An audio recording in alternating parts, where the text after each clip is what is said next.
Ilang taon nga ba dapat makasama ang isang tao para tuluyan mong makilala ang buong pagkatao niya? Ang sabi nila, hindi mo lubos makikilala ang isang tao hanggat hindi mo siya nakakasama sa ilalim ng isang bubong.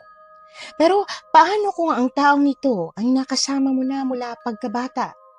Paano kung nakasama mo siya buong buhay mo, ngunit hindi mo pa rin pala lubos na kilala? Si Danica, hindi niya inaasahan na ang biyenan niyang isang taon na niyang kasama ay may itinatago pala. Ganoon din ang ama niya na buong buhay na niyang kasama. Sa kwentong ito, ilalahad ni Danica kung paano niya natuklasan ang tunay na pagkatao ng kanyang biyenan at ng kanyang sariling ama, at kung paano niya ito tinanggap kahit na tila hindi ka panipaniwala. Mahal, papayag kaya ang nanay mo kapag niyaya natin siyang sumama sa Capiz? Gustong-gusto kasi talaga siyang makilala ng mga kamag-anak ko eh. Ang totoo niyan, hindi ko rin talaga sigurado eh. Ayaw niya talagang pumunta sa Capiz, kaya nga sinunod natin yung gusto niya na dito tayo ikasal at hindi sa probinsya niyo. Ay, nahihiya na rin kasi ako kay tatay eh. Ang sabi niya sa akin, napaka-unfair daw na siyang palaging pumupunta dito imbis na ang nanay mong pumunta sa anin. Ni hindi man lang daw kayo namanhikan. Pasensya ka na talaga, mahal. Hayaan mo at kakausapin natin si nanay. Sigurado ako na darating na siya anytime. Sana talaga pagbigyan niya tayo this time. Humugot ako ng malalim na hininga habang naghihintay kay Nanay Teresa, ang nanay ni Kokoy. Kaninang umaga lang nakatanggap ako ng tawag mula sa tatay ko na namatay daw ang lola ko at ang huling hiling daw nito sa kanila ay ang pumunta kami ni Kokoy doon. Hindi ko naman matatanggihan ang tatay ko at pwede namang pumunta kami ni Kokoy lang, pero iniisip ko na pagkakataon na rin ito para ipakilala ang biyenan ko sa tatay ko. Bago niya kasi ibinaba ang tawag, binanggit niya sa akin na sana'y pumayag din daw ang biyenan ko na sumama sa amin. Kaya ngayon, kasalukuyan kami naghihintay sa biyenan ko. Dumalaw kami sa bahay niya, kaya lang ang sabi ng kapatid ni Kokoy ay nasa palengke raw. Ay, nandito pala kayo mag-asawa. Tamang-tama, magluluto ako ng pansit. Mano po, Nay? Pagpalain ka ng Diyos, Danica. Ikaw, Kokoy, hindi ka man lang ba magmamana sa akin? Ay, mano po, nay. Kayo naman po, masyado naman po kayong excited na magmano ako. Sus, palibhasa, tamad ka lang talaga magmano eh. Eh siya, ano nga bang dahilan kung bakit kayo nanditong dalawa? May magandang balita na ba? Makakaapo na ba ako sa inyo? Nay, wala pa po eh. Pero huwag po kayong mag-alala at ginagawa na namin ng paraan. Sinusubukan na po namin lahat ng posisyon para lang makabuo. Ay, tama yan. Minsan nga, subukan nyo rin yung helicopter. Ano ho, nay? Saan niyo po narinig yan? Ay, dyan sa kapatid mo. Tingnan mo nga, tawa ng tawa. Ano ba kasi yung helicopter na yan? Sabi niya, mas makakabuo daw kayo doon. Nako, nay, huwag kayong maniwala dyan kay Buboy. Loko ka talaga ah. Bakit mo naman sinabi yung kinanay? Eh, tama na nga yan. Hayaan mo na, hindi naman siguro bastos yun. Diyan na muna kahit magluluto na muna ako ha. Sasamahan ko na po kayo, Nay. Ay, salamat, Iha. Pasalamat na lang talaga ako at may manugang akong napakabait. Alika, Danica, samahan mo ako at ituturo ko rin sa iyo kung paano magluto ng pansit a la Teresa. Talaga pong nakapangalan sa inyo yung pansit, ha? Abay, syempre. May sariling recipe ako ng pagluluto ng pansit, ano? Sige na nga po, Nay. Gusto ko pong malaman yung recipe nyo para po maipasa ko sa magiging anak namin ni Kokoy. Para mas lalong pumayag ang biyenan ko na sumama sa amin sa pagpunta sa probinsya namin, nagpabango muna ako sa kanya. Natural naman sa akin na tumulong sa kanya kapag pumupunta kami, pero mas ginalingan ko talaga ngayon. Nagluto kami ng pansit sa estilo ni Nanay Teresa. Ilang beses ko nang natikman ang pansit na luto ng biyenan ko at palagi talagang masarap. Kahit anong luto naman niya, masarap eh. Kaya hindi na ako nahirapan sa pagpuri ng pansit ng maluto na ito. Nay, the best talagang luto mo. Ay, syempre ako pa ba? Teka, ano na nga bang dahilan kung bakit nandito kayo ng anak ko? Po, ano po kasi, kahit na 1 taon pa lang kayong kasal ng anak ko, alam ko ng reaksyon mo kapag may hihingin kang pabor sa akin. Sige na, sabihin mo na. Ano po kasi, Nay? Namatay po kasi ang lola ko. Ay, ganun ba? Ay, condolence pala. Bakit hindi mo agad sinabi sa akin? Ayos lang po, Nay. Salamat po. Kaya lang po kasi pinapauwi po ako ni tatay sa Capiz dahil ako raw pong hinahanap ng lola ko bago siya namatay. Eh di pumunta ka. Bakit kailangan mo pa magpaalam sa akin? Lola mo yon, kaya hindi kita pipigilang pumunta ron. Pero Nay, ano po kasi, pwede po bang sumama ka? Iha, alam mo naman, diba? Hindi talaga ako interesadong pumunta sa Capiz. Pero Nay, yun kasi yung request ng tatay ko eh. Gusto niya po kayong makilala. Ang totoo niyan, gusto ko rin naman talagang makilala ang tatay mo, pero kung sa Capiz, hindi talaga ako papayag. Nay, hindi naman po sa usisera ako, no? Pero pwede niyo po bang sabihin sa akin yung dahilan kung bakit parang may kinatatakutan po kayo sa probinsya namin? Wala naman akong kinatatakutan sa Capiz. Ayoko lang talagang pumunta ron. May dahilan po ba? Doon po ba nakatira yung ex-boyfriend niyo na sinaktan kayo ng sobra? Ay, Diyos ko, ano ka ba naman bata ka? Kung may ex-boyfriend nga ako sa Capiz, hindi siyang magiging dahilan kung bakit ayaw kong pumunta ron. Ikaw naman, oh. Pero bakit nga po kasi? Maganda naman po yung lugar namin, mababait ang tao. Oo, may usap-usapan na maraming aswang, pero promise po, hindi po aswang ang pamilya ko. Pasensya ka na, Iha. Pwede kang mag-request sa akin ng kahit na anong gusto mong ipagawa sa akin, pero hindi yung pumunta sa Capiz. Sayang naman po. Magbibigay na lang ako ng abuloy para sa lola mo, ha? At saka, mag-iingat ka papunta ron. Kagaya ng palagi kong bilin sa'yo. Nalungkot ako at nadismaya nang hindi talaga pumayag si Nanay Teresa. Kaya habang kumakain, hindi ako nagsasalita. Masama kasi talaga ang loob ko.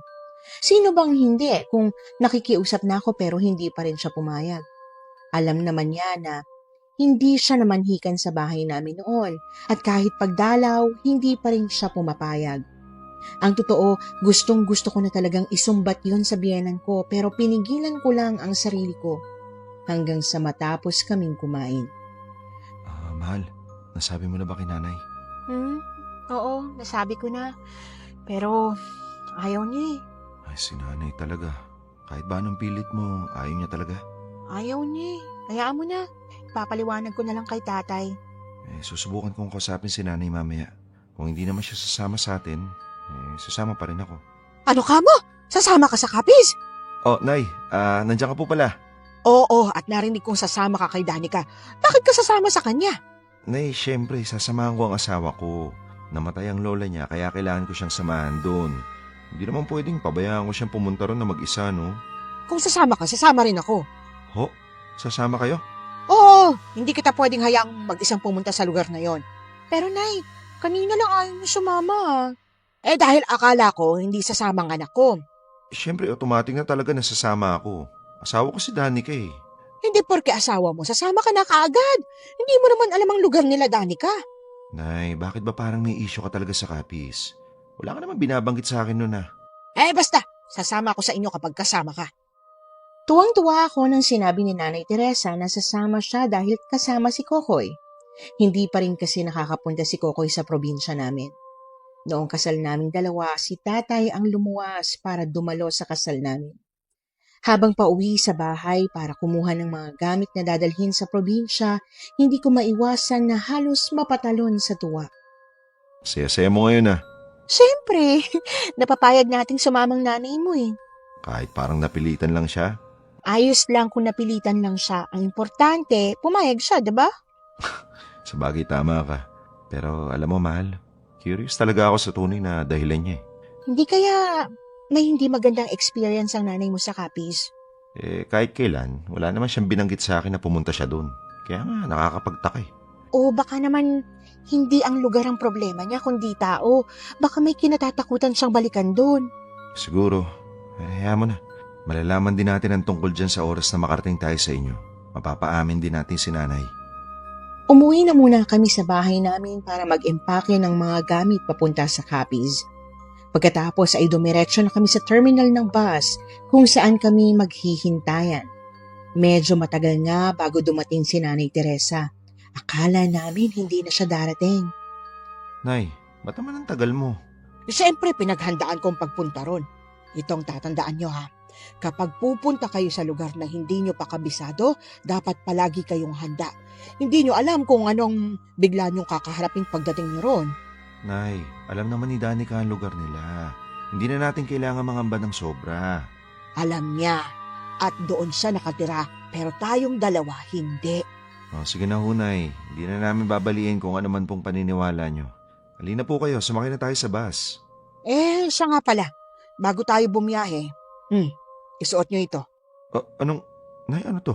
Anting-anting. Para hindi tayo makita ng mga masasamang nilalang sa gabi. Lalo na't paggabi na, oh. Oh, sige ho, Nay. Mahal, eto, at isuot mo. Nagsuot nga kami ng anting-anting bago sumakay ng bus.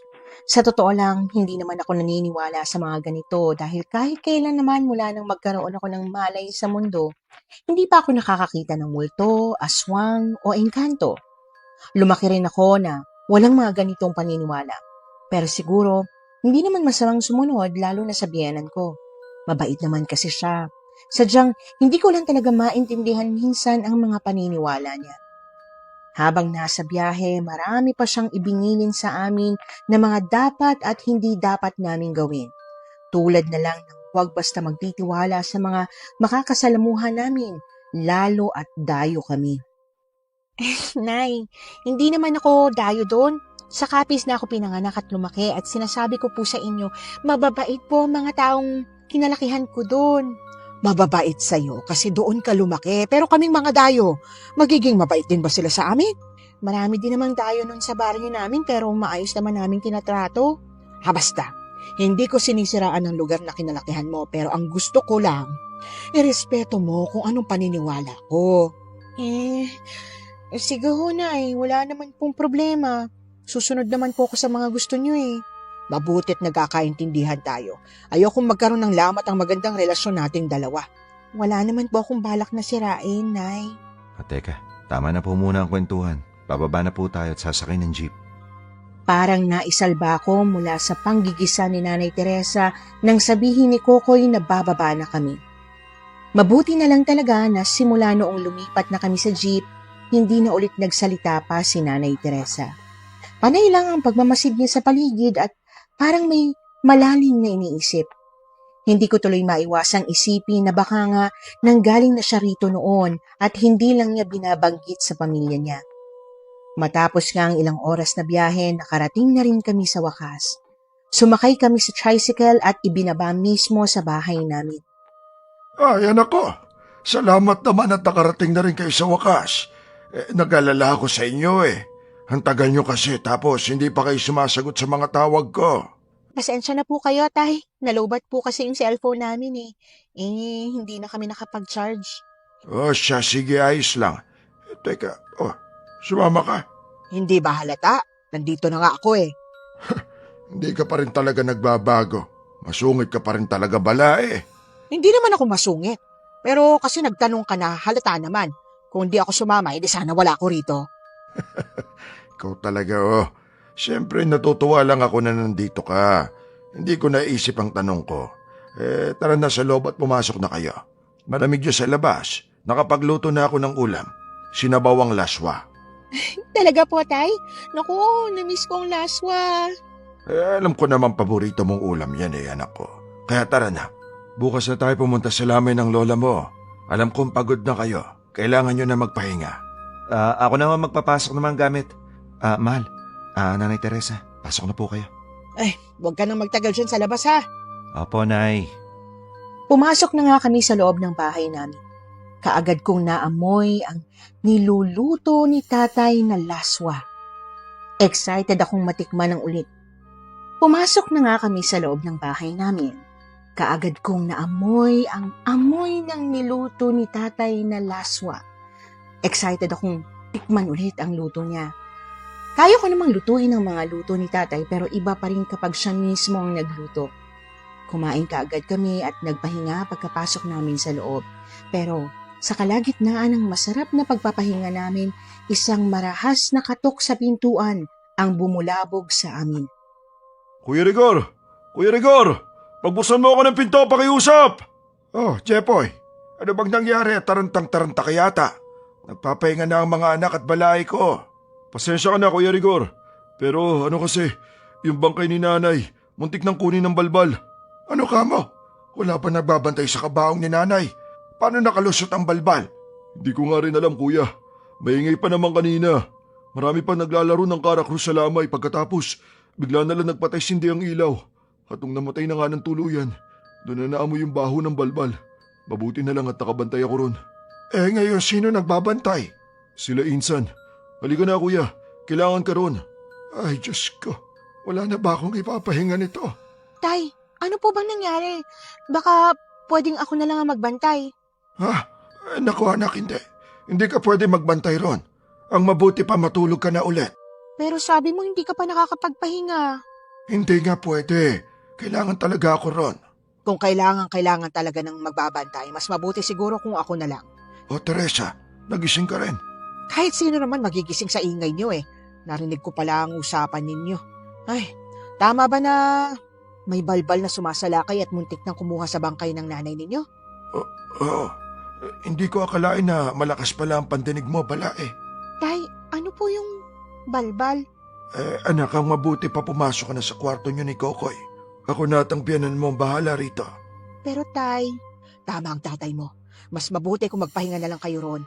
Sisilip lang ako sa burol ng lola mo pagkatapos babalik na rin ako agad dito. Noong una ay hindi ko talaga maintindihan kung anong pinag-uusapan nila tatay tungkol sa balbal. Sa buong buhay ko kasi hindi ko pa naririnig ang tungkol doon. Hindi rin naman nagising si Kokoy at hindi ko na siya ginising noong gabing yon. Pero maaga akong bumangon dahil nahirapan akong makatulog sa kakaisip.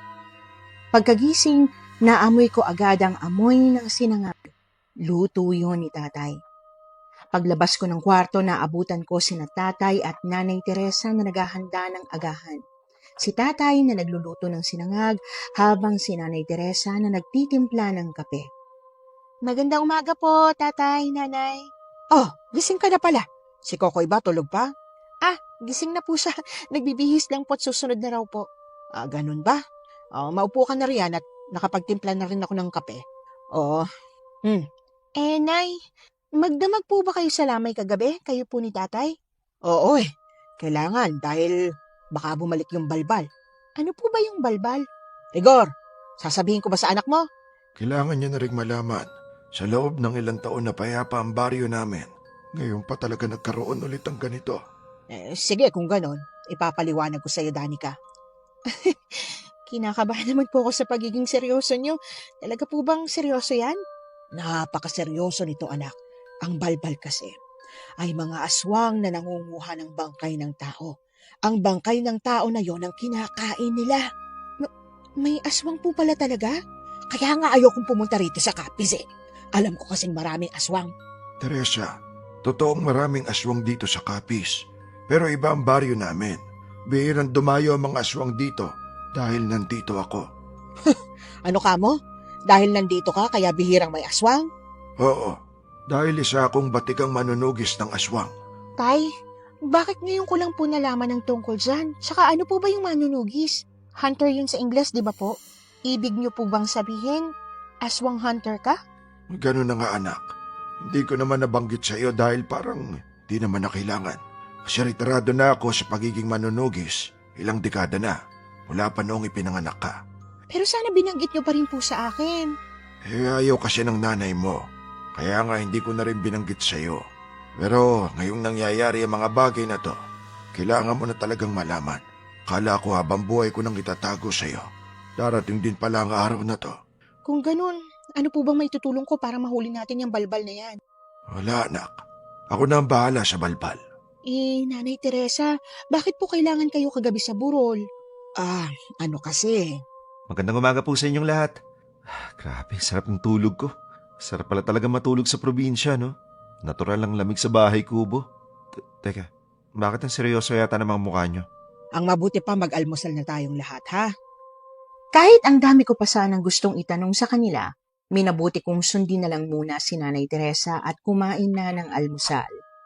Matapos mag-almusal, dumiretso na kami sa lamay na ilang bahay din ang layo mula sa bahay namin.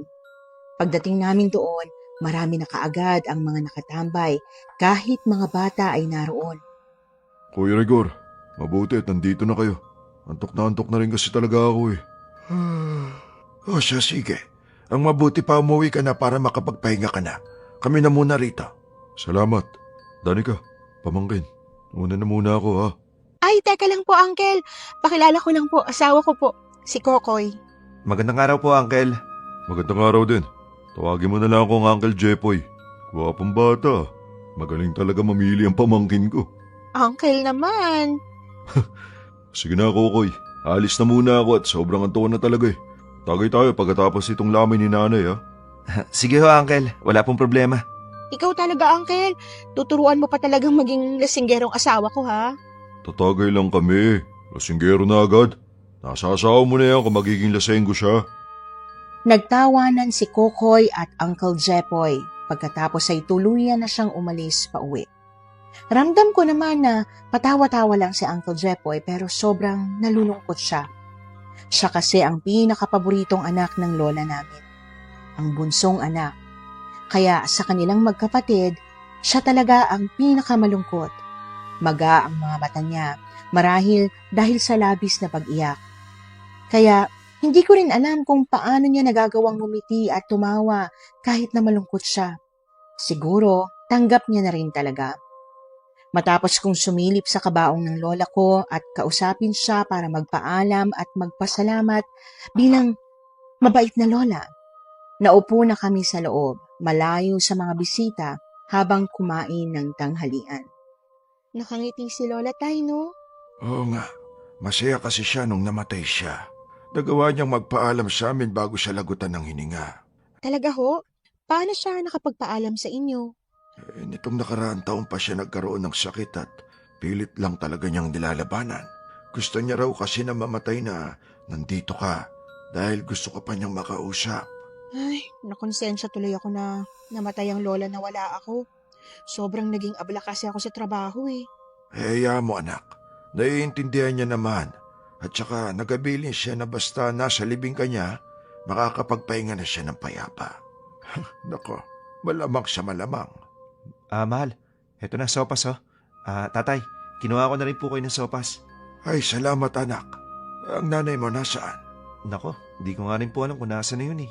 Sabi niya lang sa akin mag-iikot-ikot siya pero hindi pa rin ho bumabalik. Hayaan mo na, baka nagmamanman. Nagmamanman po? Ano po si nanay, detective? Bakit? Hindi mo ba alam? Ano ho? Detective po ba talaga si nanay? Ay, hindi. Ano ka ba naman? Hindi detective ang nanay mo. Pero meron siyang espesyal na kapangyarihan. Dati po ba siyang Power Rangers? Si Raulo ka, bata ka. Hindi Power Rangers ang nanay mo. Hindi ko naman pwedeng sabihin sa'yo. Mas mabuting sa kanya manggaling at baka magalit siya sa akin eh. Sige ho. Kung ganun, tatanungin ko po siya. Kung manunugis ka ng aswang tatay, si Nanay Teresa ba isang albularya?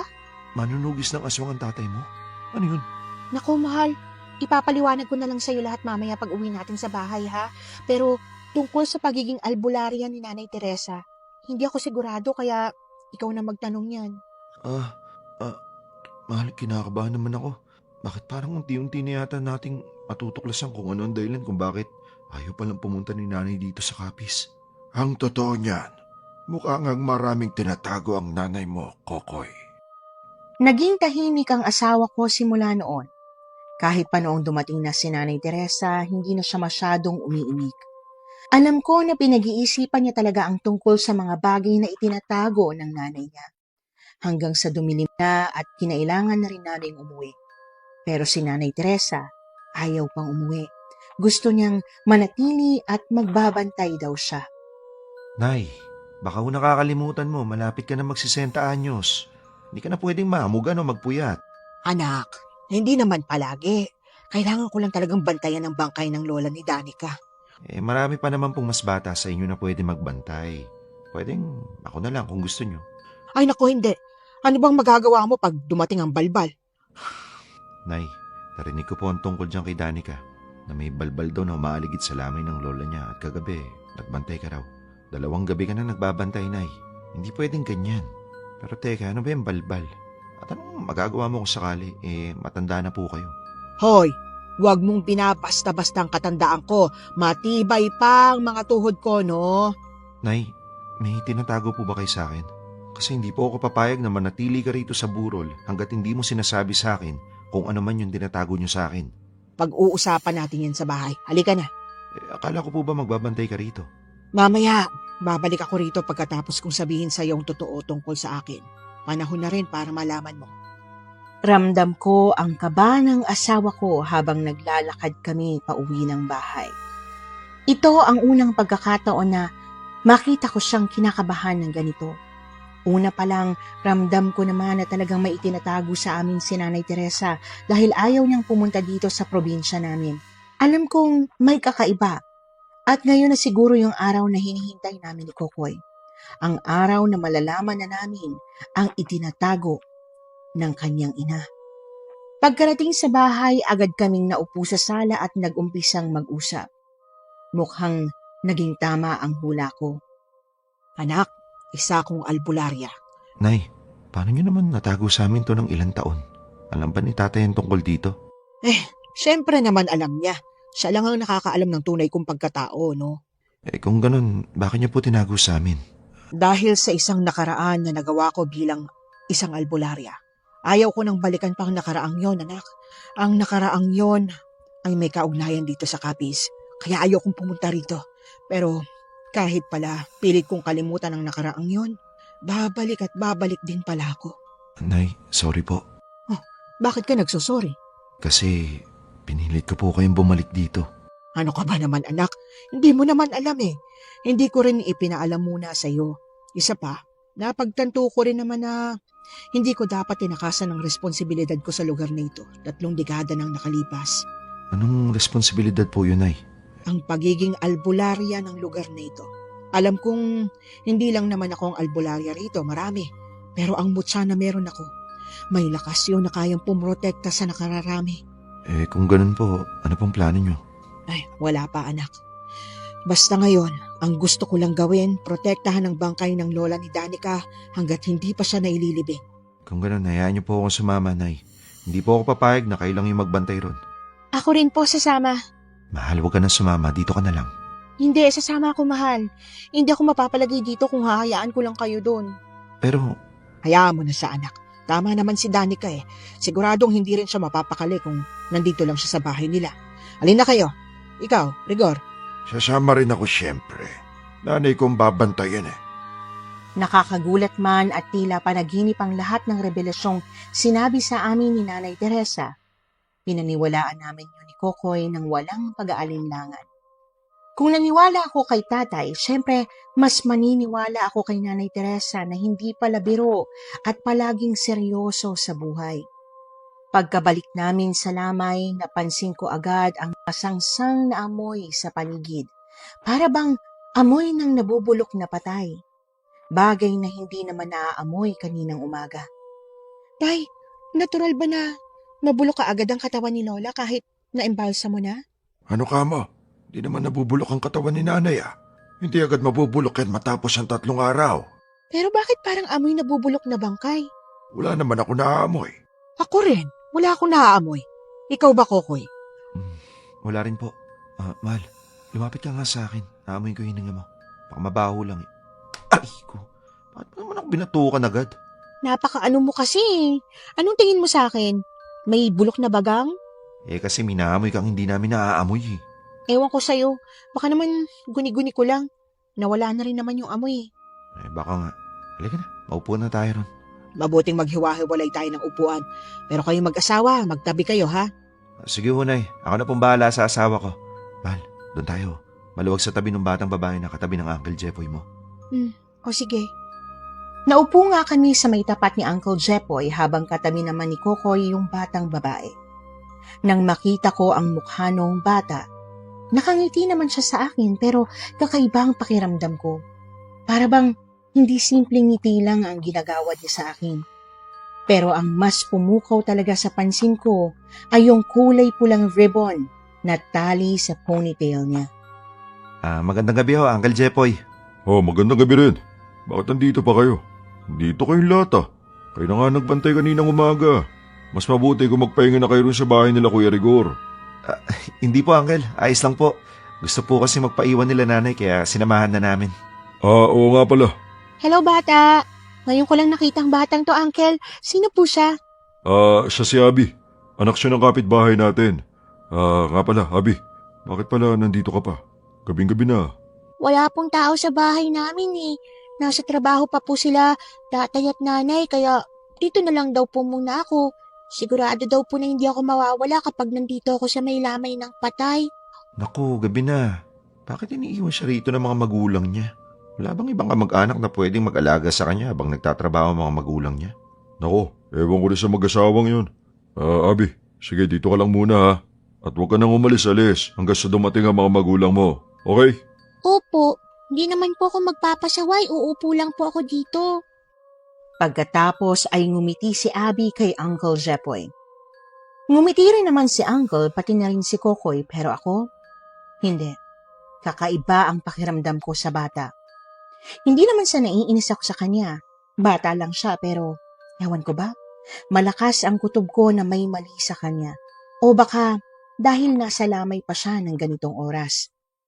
Ipinagkibit balikat ko na lamang yon at nagpatuloy sa pagbabantay kay Lola hanggang sa hindi ko na malaya na nakatulog na pala ako. Nagising na lang ako nang niyugyug na ako ni Kokoy.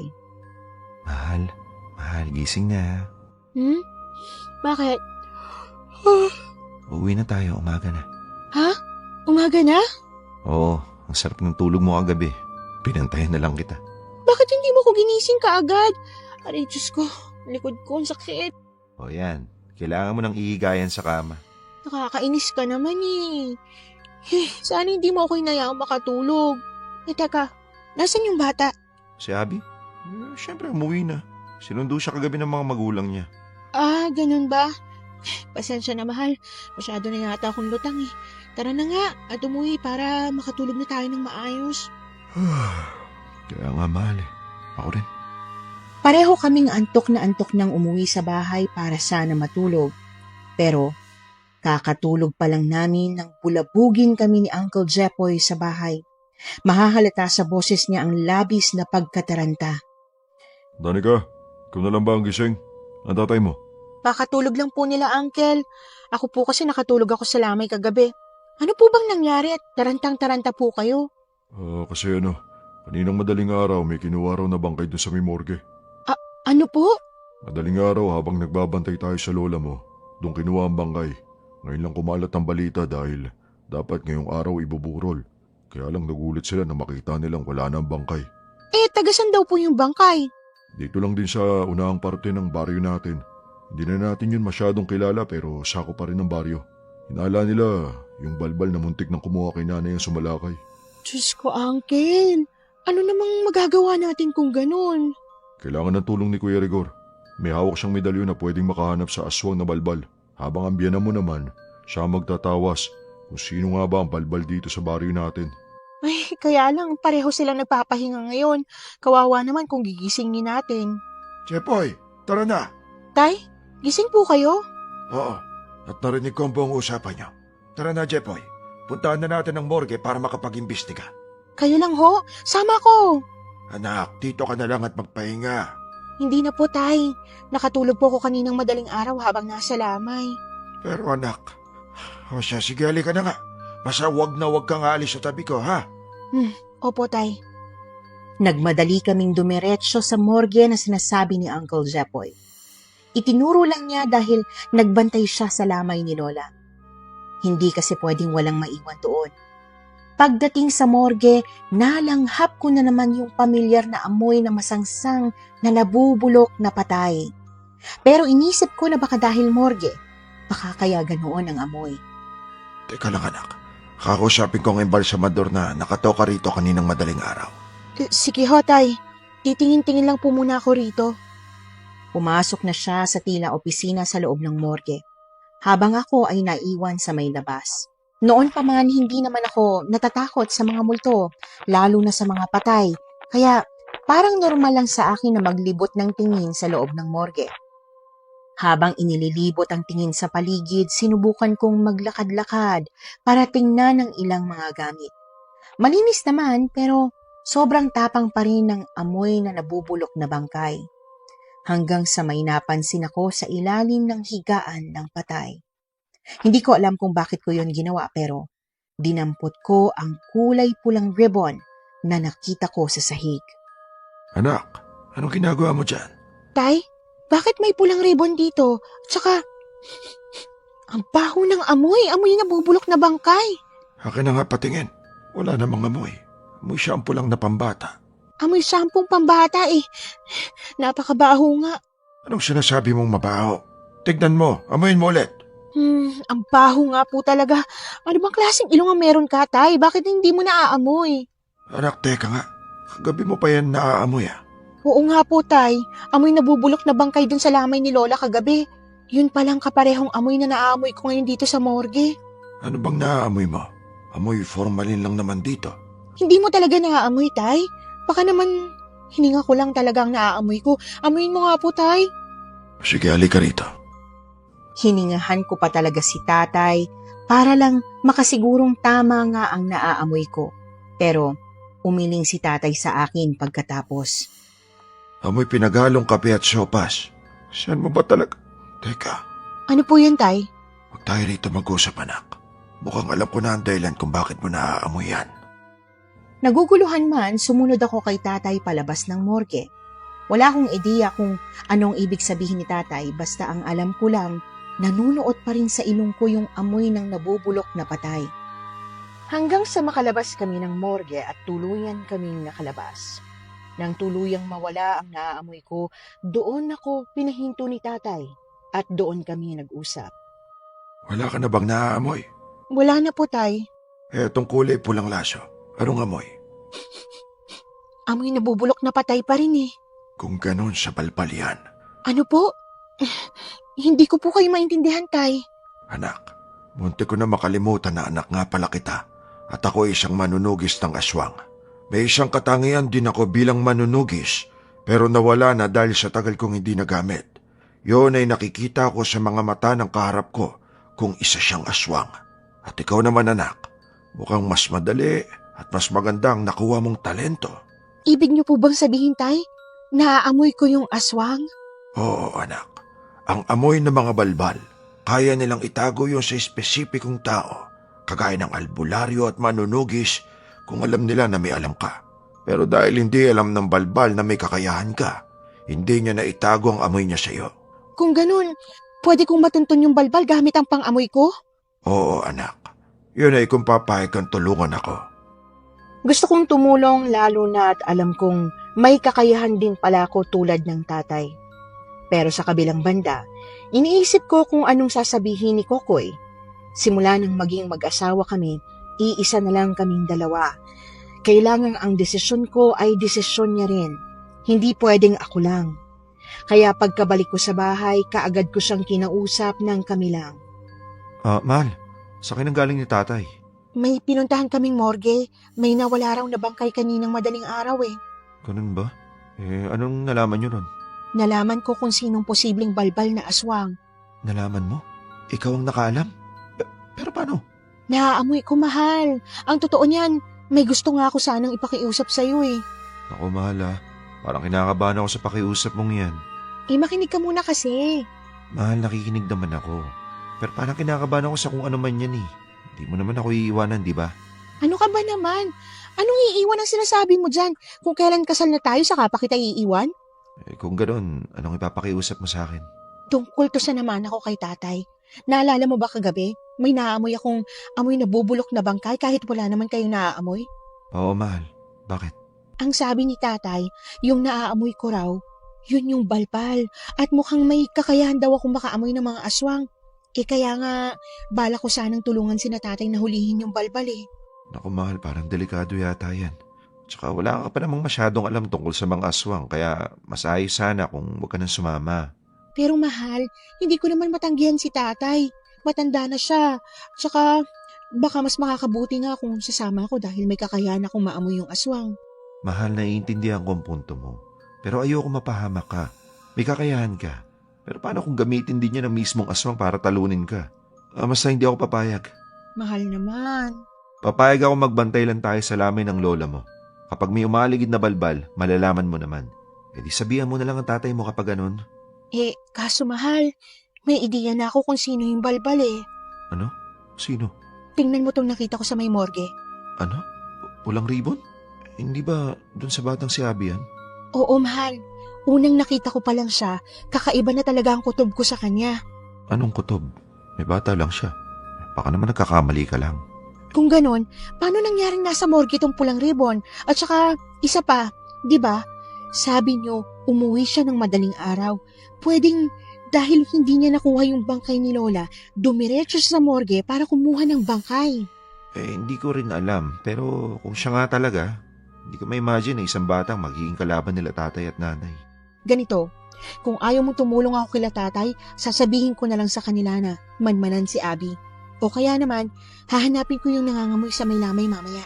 Ganun na lang nga. Ayoko naman sumama ka kung sakaling huhulihin na nila ang balbal. Sinunod ko na lang ang gusto ni Kokoy kahit na ang totoo, gusto kong tumulong na lumaban sa balbal. May parte sa akin na naguudyok na sumubok sa ganitong bagay, parang may bumubulong sa akin na hindi masamang subukan. Pero sa kabilang banda, tama naman din ang asawa ko. Wala pa akong alam sa pakikipaglaban sa mga aswang at pwedeng mapahamak ako kung magpapadalos-dalos ako sa desisyon ko. Pagdating ng 6:00 ng gabi, sabay-sabay kaming nagtungo sa lamay para magbantay. Si Nanay Teresa agad na nagsaboy ng asin at bawang sa gilid ng kabaong. Ang sabi niya, proteksyon daw yon para hindi makalapit ang balbal sa bangkay ni Lola. Nay, kaunting tiis na lang at may ililibing ka na rin namin bukas. Bukas na kaagad yung libing ni Lola, Tay? Sa pang-7 araw pa sana. Kaya lang hindi natin pwedeng patagalin dahil nga sa banta ng balbal. Kapag nakalibing na ba siya, hindi nahuhukayin ng balbal? Hindi na, anak. Ang mga bangkay na nakalibing na sa ilalim ng lupa, hindi na nila yan kaya pang hukayin, lalo na kung may dasal pa ng isang albularyo. Kung ganun, dadasalan niyo po? Oo, dadasalan ko siya habang ibinababa siya sa hukay hanggang sa matabunan siya ng lupa. Di, matatapos na po palang problema natin. Hindi matatapos sa paglilibing sa lola mong problema ng baryong ito. Kailangang masugpo ang balbal dahil kung hindi, pwedeng gumawa siya ng paraan para magkaroon ng patay sa baryo. Papatay siya ng papatay para makakain lang sila ng mas marami. Nakakatakot naman. Teka, Nanay Teresa, hindi ba't albularya kayo at may alam sa pagtatawas? Kung ganun, matatawas niyo po ba tong pulang ribbon? Nasaan? Heto po oh. Itago niyo lang po at baka may makakita. Kakaibang aura nitong pulang laso ha. Ano ba ito? Saan mo ito nakuha? Sa morgue po, Nay. Sige, ako ang bahala. Pero kailangan ko ng mga kagamitan. Matagal na nung huli ako nagtawas eh. Wala na akong dalang gamit. Mas mabuti kung pumunta tayo sa kabilang baryo para makausap yung kaibigan kong albularyo para makahiram ako ng mga gamit. May kaibigan po kayong albularyo? Naku, Danica, hayang ka na naman sa mga tanong mong pantanga. Kasasabi ko lang, 'di ba? Ay, oo nga po pala. Sorry naman po, Nay. Kung ganon, kailan po kayo pupunta? Ngayon na. Sino kasama niyo? Magpapasama ako kay Kokoy. Ikaw, dito ka lang at kailangan ng tatay mo ng kasama. Nabalitaan ko sa tatay mo na may kakayahan ka rin daw tulad niya. Kaya nga po Kaya lang po, ayaw ni Kokoy na tumulong ako. Pambira talagang anak ko. Alam mo, Danica. Ha, anak? Mas mabuting pakinggan mo kung anong gusto ng puso mo. Kung nararamdaman mong kailangan mong tumulong, pues, yun ang gawin mo. Huwag kang makinig dyan kay Kokoy. Sus, ako bahala. Kayo na ya, mukhang hindi rin po kayo nakikinig sa asawa niyo noon. Ay, hindi nga. Hindi siya makakapalag sa akin at baka bigwasan ko siya. Hindi ko naman po kayang gawin yan kay Kokoy, Nay. Alam ko namang hindi mo magagawa, anak eh. Iba ka talaga kaysa sa akin. Mas mahinhin ka. Ang mabuti pa, aalis na kami, ha? Mag-iingat kayo rito. Huwag kang magpapawala ng asin at bawang sa bulsa. Oh, eto, ilagay mo sa bulsa mo. Salamat po, Nay. Mag-iingat din po kayo. Bago umalis, nagpaalam pa si Kokoy sa akin at saka humalik. Ilang beses niyang ipinaalala sa akin na mag-iingat ako at huwag gumawa ng bagay na pwede kong ikapahamak. Pero kahit anong pag-iingat naman, alam kong darating talaga ang oras na hindi yon napipigilan. Anak, wala pa ba sila Teresa? Lumalalim na ang gabi Wala pa nga po, Tay. Nag-aalala na po ako. Parang hindi pa maganda ang langit. Nagtatago sa ulap ang bituin at buwan. Baka umulan. May binanggit po ba si Nanay Teresa kung saan banda yung bahay ng sinasabi niyang kilalang albularyo? Di ko nga rin alam Ang alam ko lang, sa kabilang baryo daw. Diyos ko, bakit kaya ang tagal nila? Huwag ka masyadong kabahan, anak. Baka may emergency lang kaya hindi sila agad nakabalik. Makakabalik din sila ng ligtas. Magtiwala ka lang. Sana nga ho't ligtas sila. Teka, O bakit? Ano yon? may naaamoy po ako. Naaamoy ko na po ulit yung amoy ng balbal. Saan banda? Suminghot-singhot ako para hanapin yung naaamoy ko sa paligid. At habang ginagawa ko yon, napatigil ako sa pagsinghot nang makita yung batang si Abby. May kasama siyang 2 tao, tila mag-asawa. Iniwanan siya ng mga ito sa lamesa at tila ba binibilinan. Sa pagkakataong yun, lumingon ako ulit kay tatay at mukhang nagets niya naman kaagad kung anong ibig kong ipahiwatig. Mamanmanan ko ang bata. Sige ho, Tay. Ako na po magbabantay dito sa kabaong ni Lola. Kung ano man ang mangyari, huwag kang mag-aatubiling sumigaw, ha? Tawagin mo ako agad. Sige po, Tay. Ako na po bahala. Umalis na nga si tatay at naiwan ako sa tabi ng kabaong ni Lola. Pinanood ko si tatay na lumapit kay Abby. Nakangiti pa siya habang parang may tinatanong. Maya-maya pa umalis si tatay at iniwan yung bata. Medyo nagtataka ako sa ginagawa ni tatay. Hindi kasi kasama sa plano namin ang ginagawa niya yon. Kaya ang ginawa ko, pasulyap-sulyap na lamang ako sa bata para masiguradong wala siyang gagawing kakaiba. Ilang saglit pa bumalik na si tatay galing sa loob. May dala siyang sopas, kaya naisip ko na baka may plano siya gamit yon. Tay, kumusta? Hindi pa siya kumakain ng sopas Ang sabi niya sa akin, busog pa raw siya. May bawang at asin yung sopas, di ba, Tay? Baka yun ang dahilan kung bakit hindi siya kumakain. Hindi natin sigurado. Tsaka lang. Kailangan ko siyang bantayan pero dapat hindi niya ako mapansin. Kung magdidikit tayong dalawa at panay ang sulip natin sa kanya, mapapansin niyang nararamdaman na natin na siya nga ang aswang. Mabuti pa nga po, Tay. Sige ho, ako na po ang bahala dito kay Lola. Sila nanay at si Kokoy, hintayin ko na rin po. Baka maya-maya dumating na rin yon. Nagpatuloy kami ni tatay sa pagbabantay kay Abby. Pero habang tumatagal, parang nag-iiba na ang pananaw ko na siya ang balbal. Dahil tahimik lang siyang nakikinood sa mga nagbabaraha. Nakikisali din siya sa ilang mga batang naroon pa at naglalaro kahit gabi na. Hanggang sa hindi inaasahan, isang malakas na kidlat ang nagpagulat sa aming lahat. Pero hindi yon ang mas nakabulabog sa amin, kundi ang biglaang pagpatay-sindi ng mga ilaw at ang pag-alingasaw ng mabahong amoy ng bangkay. Tay! Tatay, nasan ka na po? Anak, umiinit ang medalyon ko. Nandito ang balbal. Bantayan mo ang lola mo. Dali-dali kong hinarangan ang kabaong ni Lola. Kahit kasi naglagay na ng bawang at asin si Nanay Teresa, hindi pa rin sigurado. Kung ano-ano na ang pumapasok sa utak ko. Paano kung bigla na lang liparin ng malakas na hangin ng kabaong? Paano kung itulak at maitaob ng balbal ang kabaong para lang makuha nila ang bangkay ni Lola? Tatay, yung bata! Oo, eto na. Wala akong masyadong makita. Nagpapatay-sindi ang mga ilaw habang napakalakas ng ihip ng hangin. Hindi nagtagal na sundan niyo ng malakas na pagbuhos ng ulan. Unti-unti na akong naiihipan. Pakiramdam ko, halos tangayin na ako sa sobrang lakas ng hangin pero hindi ako bumitiw sa pagkakayakap ko sa kabaong ni Lola. Kahit na basang-basa na ako ng ulan. Tatay, sobrang lakas po ng hangin! Anak, mali yata tayo ng pinaginalaan. Ano po, Tay? Paano? Hindi na ako nakasagot pa nang napabitiw na ako sa kabaong. Ang mga kasama namin doon ay nagtatakbuhan na pauwi dahil sa sobrang lakas ng hangin. Kakaiba ito dahil wala namang ibinalitang magkakaroon ng bagyo.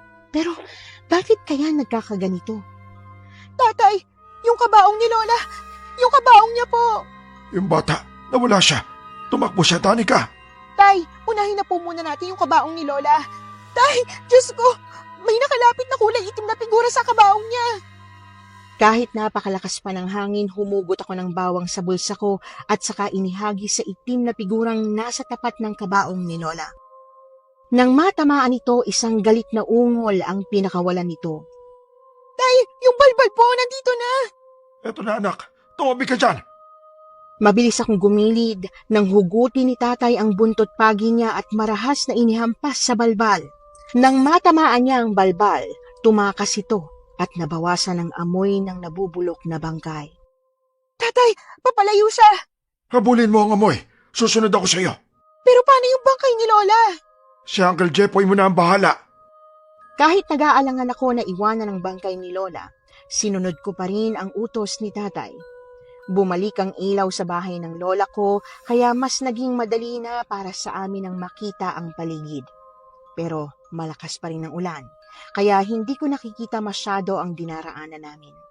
Sigurado ka ba dito ang daan? Opo, tatay. Dito po umaalingasaw yung amoy niya. O sige, bilisan mong tumakbo para maabutan pa natin siya. Habang patuloy kami sa pagtakbo patungo sa may kagubatan, napapansin ko ang bulto ng balbal.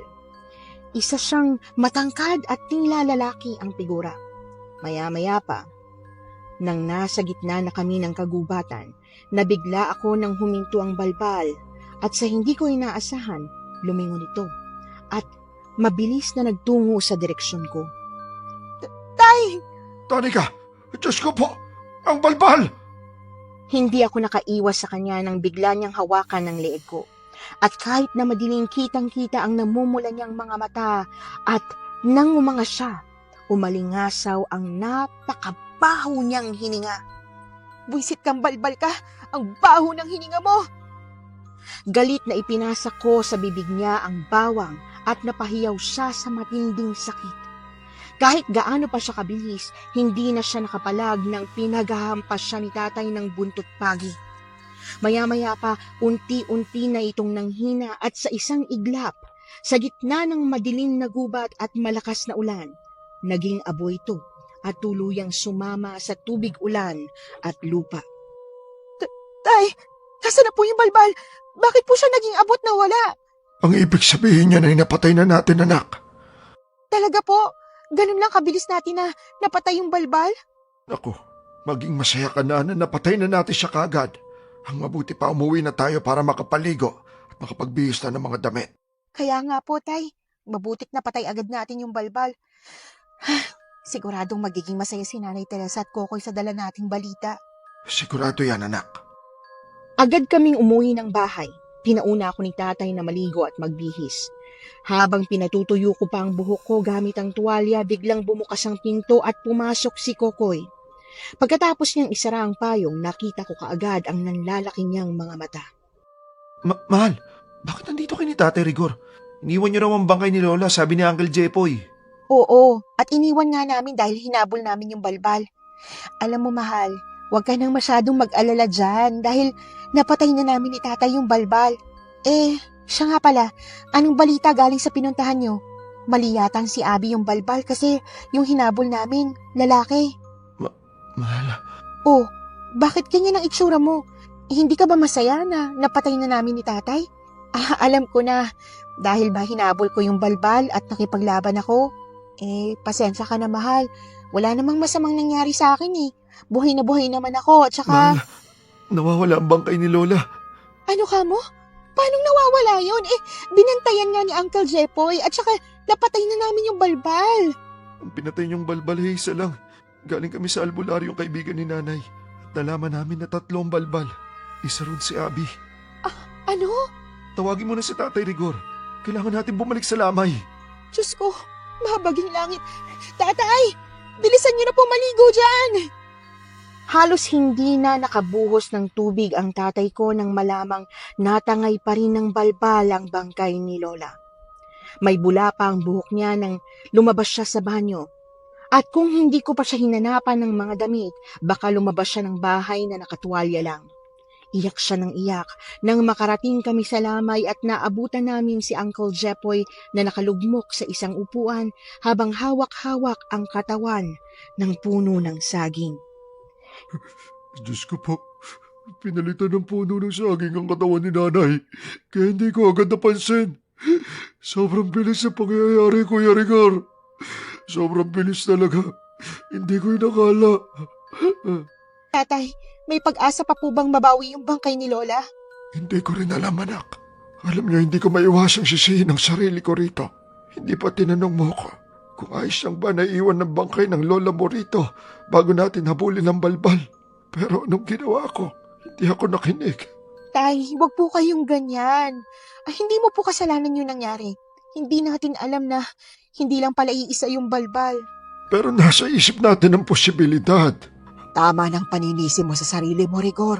Kahit umiyak ka pa dyan, hindi niyan maibabalik ang bangkay ng nanay mo. Ang tanging magagawa lang natin, tuntunin kung saan nakatira yung balbal para matugis natin at mapatay. Ibig mong sabihin, hindi na natin mababawi ang katawan ng nanay ko. May posibilidad na hindi na. Pero sana, Rigor, wag din nating alisin ang posibilidad na sana maibalik pa natin siya. Kung ganoon, paano natin sisimulan? Sa pamamagitan ni Danica, siya ang makakahanap kung nasa ng lungga ng natitirang dalawang balbal. Nay, para nyo namang gagawing aso ang asawa ko niyan eh.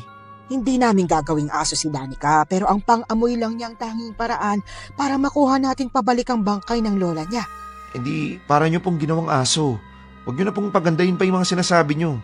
Hindi ako papayag dyan, Nay. Hindi. Mahal, ano bang problema mo kung gagawin nila akong aso na aamoy sa paligid para malaman kung nasan yung balbal? Danica, hindi naman yun ang punto ko rito. Ang pinupunto ko, pwede mong ikapahamak yung gagawin yung to. Bakit hindi mo kaya ako subukang pagkatiwalaan? Mahal, paano kita pagkakatiwalaan kung kanina lang sinaway mo na yung sinabi ko sa'yo na huwag makikisali? Ha? Naituro mo lang kung sinong balbal. Talaga sumama ka pa no? Sa pagkalaban, di ba? At proud ka pa. Hindi ko napigilang sampalin sa pisngi si Kokoy dahil sa labis na inis ko. Unti-unting tumulo ang mga luha sa mga mata ko. Kahit na gusto kong pigilan yon, hindi ko magawa. Inaamin kong masyado kong naging emosyonal. Naging mag-asawa lang tayo pero hindi mo ko pag-aari para pigilan sa lahat ng bagay na gusto kong gawin. Lalo na ngayong kailangan ako ni tatay. Ngayong nawawala ang bangkay ng lola ko.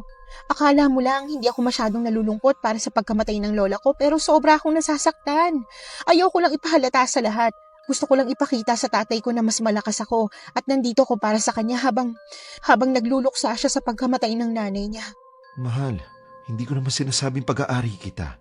Nag-aalala lang talaga ako sa'yo, kaya ayoko sumama ka sa Kung kanila. gusto nating matapos na ito at mahuli na ang balbal, gawin na natin to ngayon. Nanay, sinabi ko na nga pong ayoko, di ba? Di wag kang sumama. Magpaiwan ka rito. Wala kaming pakialam. Danica, mahal, teka lang. Wala nang nagawa pa si Kokoy ng si Nanay Teresa na mismong humatak sa akin palayo sa kanya.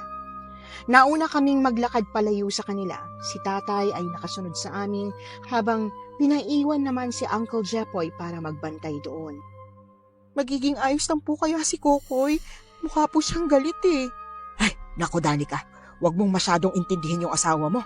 Kapag ganyan ka ng ganyan, hindi mo lang namamalayan. Sunod ka na pala ng sunod sa kanya. At saka itigil mo nga yung pag-iyak mo. Nay, minsan napapaisip po ako kung siya ba talaga ang anak mo eh. Kasi mas kinakampihan mo pa ako kaysa sa kanya. Kasi sa pagkakataong ito, ikaw ang tama. Alam ko namang pwede ka nga talagang mapahamak pero ito ang gusto mo eh. 'Di ba? Ito naman talaga ang gusto mo. Opo, Nay. Talagang gusto ko pong tumulong sa pagpatay sa balbal tsaka sa pagbawi sa bangkay ng lola ko. Di sundin mong gusto mo. Hindi naman si Kokoy ang nanay mo para sundin mo siya, hindi ba? Kayo po kasi ang nanay ko. Pero hindi ako ang susundin mo rito, kundi ang sarili mo. Alam mo, Teresa, masaya ako na ikaw ang naging biyanan ng anak ko. Para talagang anak ang turing mo sa kanya. Hindi mo siya kinakampihan kahit na hindi naman siya ang anak mo sa kanilang dalawa. Pero alam mo, kung ako si Kokoy, ganun din ang magiging reaction ko. Siyempre ayoko ring mapahamak ang asawa ko. Ay, kayo talagang mga lalaki ang hilig niyong maging dominante. Pero hindi ko hahayaan na maging dominante ang anak kong lalaki. Dapat alam niya ang karapatan ng asawa niya. Yun ang gusto kong iparating sa anak ko. At alam kong darating ang araw na marirealize niya rin yun. Ay, itigil na nga po muna natin ang usapan tungkol kay Kokoy. Ang mabuti pa po, pag-usapan na natin kung anong gagawin natin para mahanap yung balbal. Hindi naman po pwedeng panay lang ang pagsinghot ko sa paligid para malaman kung nasaan sila. Ay, oo nga pala, tungkol dyan. Rigor, sana nga ba ang bahay nitong si Abby, yung bata? Bagang lipat lang sila rito. At ang alam ko ay panggabi ang mga magulang niya. Kaya pala panggabi kasi mga patay ang tinitira. Ayos din ang strategy ng mag-anak na yun, ano? Iiwanan ang anak sa lamay para may tagabantay at saka nila lilituhin. Matindi rin. Hindi talaga namin nakalain na ganun ang mangyayari. Bakit ba kasi ang tagal niyong nakabalik? Kaya matagal kami nakabalik dahil hinanap ko pa yung bahay ng kaibigan kong albularyo. Lumipat na pala sila. Siyang pinagtawas ko imbis na ako. Ang sabi niya sa akin, 3 yung palpal. Isang buong mag-anak. Ibinigay ko rin sa kanya yung kulay pulang laso at tama nga si Danica. Yung si Abby nga, isa siya sa mga balbal. May talento nga talaga ang anak ko. Hindi lang agad nalaman dahil matagal na noong huling napasok ng mga aswang ang baryo namin. Nanay Teresa, kapag po nakarating na tayo sa bahay ng mga balbal, anong gagawin natin? Alam mo, Rigor, may talento nga naman talaga ang anak mo.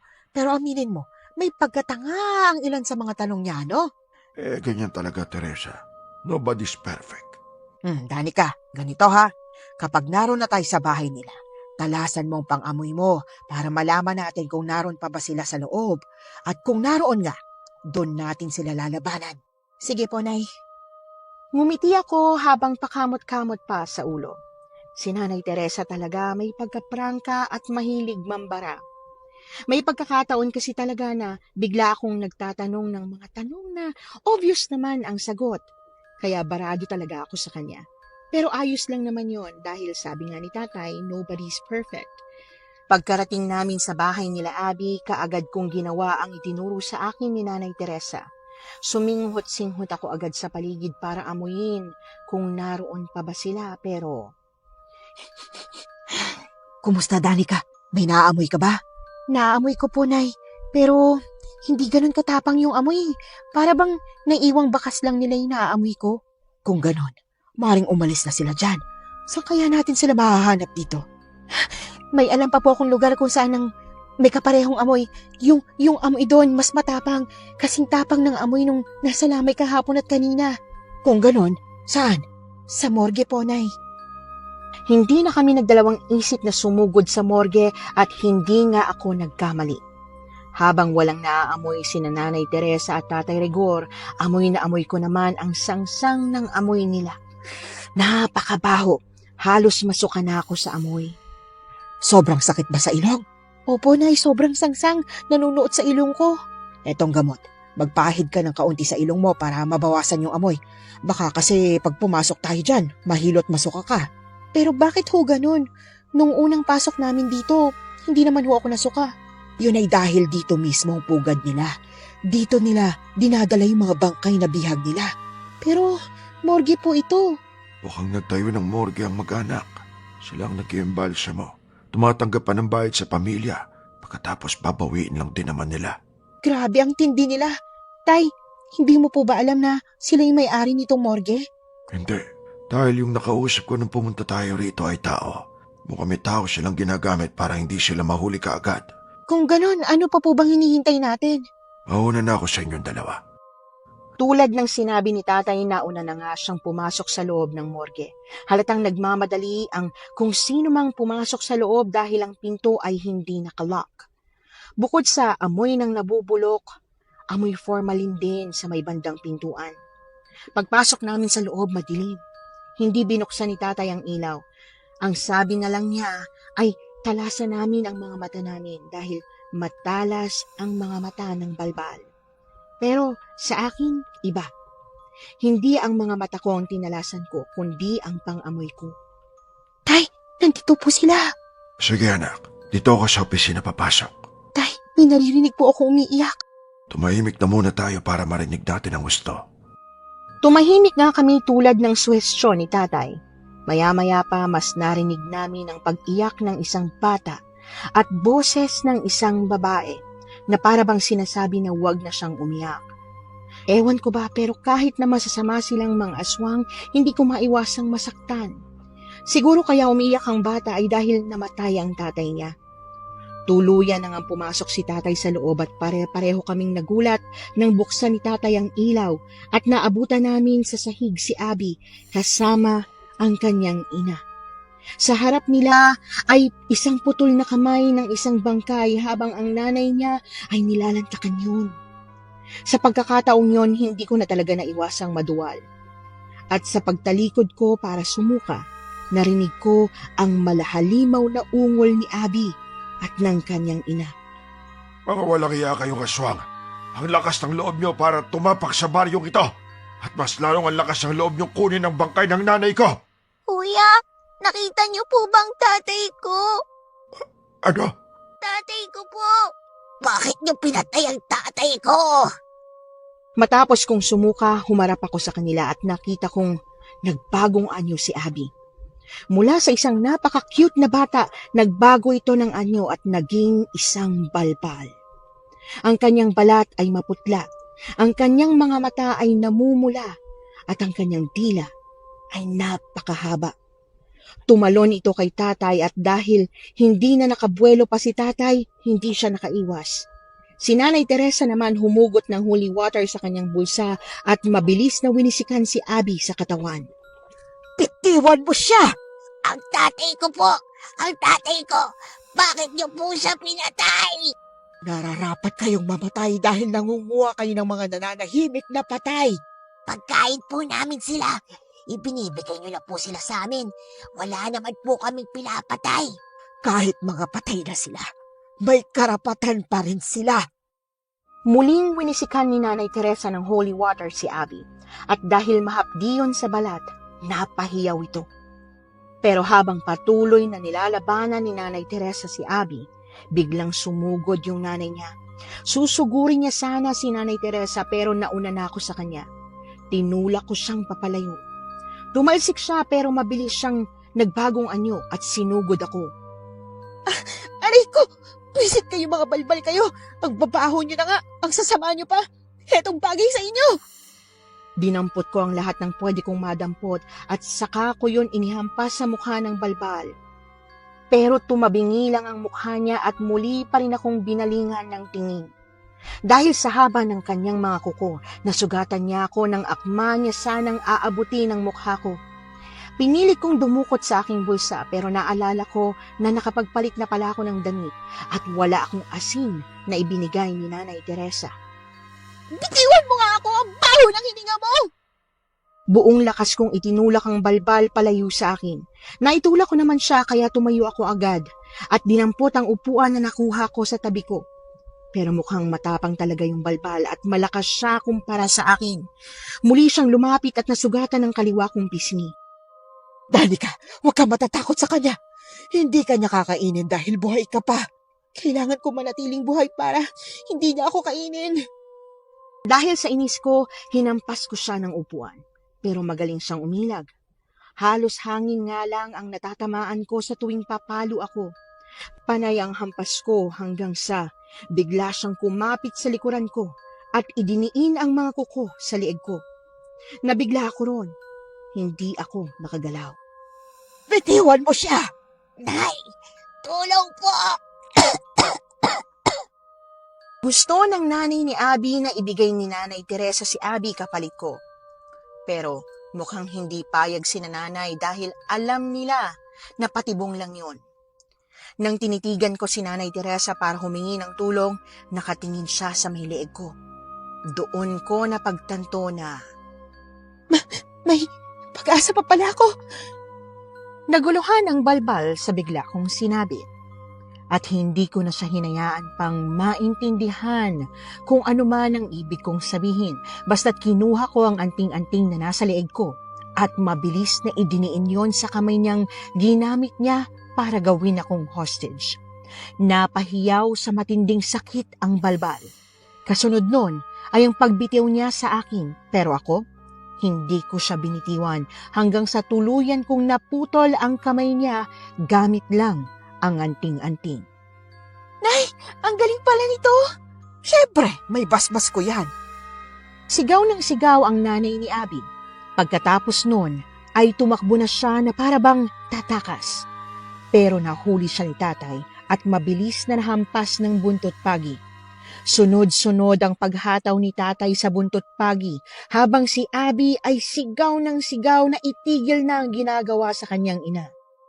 Ang totoo, parang kami pa ang may kasalanan sa nangyayari sa kanila.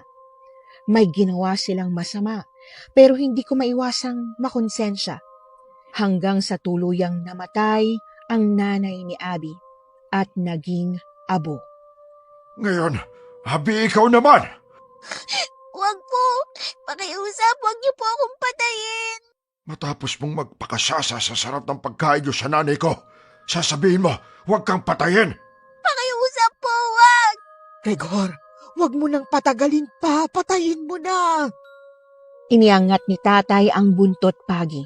Pero sa oras na ihahataw niya na sana kay Abby, napahinto siya dahil sa biglaan kong pagsigaw. Tay, tama na po, wag na. Tanika, ano sinasabi mo riyan? Bata lang po siya. Opo, isa po siyang aswang pero tingnan niyo po, nakakaawa siya. Nagpapanggap lang na nakakaawa yan. Huwag po, tay. Biktima lang din po siya ng mga magulang niya. Hindi ko alam kung ano bang nangyari sa akin. Basta't nilapitan ko si Abby at saka sinubukan siyang harangan mula kina tatay at nanay. Kita ang gulat at dismaya sa kanilang mga mata para bang hindi nila inaasahan na ganito ang magiging reaksyon ko. Tanika, anak, lumayo ka sa kanya. Kapag lumayo po ako sa kanya, papatayin niyo siya. Hindi. Kapag hindi ka lumayo sa kanya, ikaw ang papatayin niya. Nabigla ako nang itulak ako ni Nanay Teresa at sabay kaming nahulog sa sahig. Kitang-kita ko kung paano nagbagong anyo si Abby at akma sana akong susugulin. Pero mabilis kumilos si tatay. Hinampas niya ito ng sunod-sunod kagaya ng ginawa niya sa nanay nito. Sa bilis ng mga pangyayari, isang kurap ko lang ay naging abo na si Abby. Takot na tiningnan ko si tatay na hingal noon. Anak, pagdating sa mga aswang, huwag kang maawa. Dahil ang pagiging bata ng aswang, ginagamit nila para makapambiktima. Tay, pasensya na po. Hayaan mo na. Ang importante hindi ka napahamak. Pero muntik na po. Mabuti at malambot lang talaga ang puso mo. Kaya ganyan ang naramdaman mo, anak. Ang mabuti pa, kumilos na tayo at hanapin ang katawan ng nanay mo. Ano? Nandito pa ang katawan niya? Yang kamay na kinakain nila, hindi yan sa nanay mo. Kamay yan ng isang lalaki, kaya marahil nandito pa ang katawan niya. Tara na't hanapin natin. Hinanap namin sa buong morgue ang katawan ni Lola. At hindi kami nabigo nang makita namin ito sa isa sa 3 body bags. May 2 pang patay ang naroon na mukhang ninakaw rin nila at balak namin na ibalita na lang sa iba sa susunod na araw. Pinagtulungan naming bitbitin ang body bags kahit sobrang bigat nun. Nang sumunod na araw, ibinalita namin kaagad ang tungkol sa pamilya nila Abby. Ang buong baryo ay napanatag dahil sa wakas, napatay na ang mga balbal na sumasagabal sa baryo namin ng ilang linggo. Mahal, di mo na ba talaga ako kakausapin? Hindi. Huwag na tayo mag-usap kahit kailan. Grabe ka naman. Nag-alala lang naman ako para sa'yo eh. Napasama patuloy ako. Alam mo, kung wala kang tiwala sa akin at balak mo lang akong ikulong sa kasal na meron tayo, mas mabuting maghiwalay na lang tayo. Lo, mahal, wag please. Hindi ko kayang mawala ka sa buhay ko. Sus, nakayanan mo nga noon na hindi pa tayo magkarelasyon eh. Iba naman yun eh.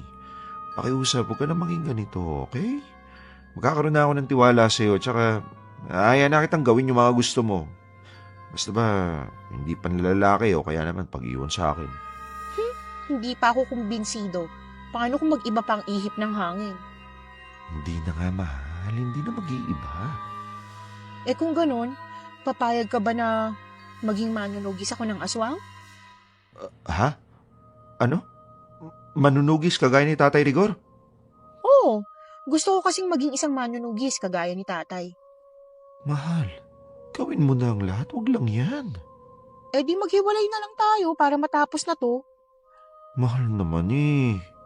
Anak, hayaan mo na si Danica sa mga gusto niya. Ikaw naman kasi, pinakasalan mo, hindi mo kaagad binuntis. Ayun tuloy at may naiisip pa siyang ibang pagkakaabalahan. Sige ka, bubuntisin na kita sa abot ng makakaya ko. Huwag ka lang maging manunugis. Ewan ko sa iyo, Kokoy. Binibiro lang naman kita. At saka, anong sinasabi mong sa abot ng makakaya? 1 taon na tayo, hindi pa rin makabuo. Talaga, mahal? Biro lang yung gusto mo maging manunugis? Uy, umiiwas sa usapan. Oo naman, mahal eh. Napailing na lang ako sa kakulitan ni Kokoy. Matapos ang lahat ng nangyari, na-realize ko rin naman na nag-aalala lang siya sa akin kaya pinipigilan niya ako. Napatawad ko siya dahil simple lang naman ang pinag-awayan namin. Pero itong si Kokoy, akala niya talaga galit na galit ako at gusto ko nang makipaghiwalay. Matapos nga po ng 2 taong paghihintay, nagkaroon din kami ng isang anak na lalaki. Hirap kaming magbuntis, yun daw ay dahil mahina akong mag-produce ng egg cell at hindi dahil sa asawa ko. Pero kahit papaano, nakabuo naman kami. Naging maselan nga lang ang pagbubuntis ko pero at least naisalba namin. Hanggang ngayon po, wala na ulit aswang na nagtangkang pumasok sa baryo namin. Takot lang nila dahil nandito ako at ang tatay ko. Opo, hindi na kami umalis ng Capiz matapos noon. Nagpasya kaming manirahan na sa Capiz kasama ang aking biyanan.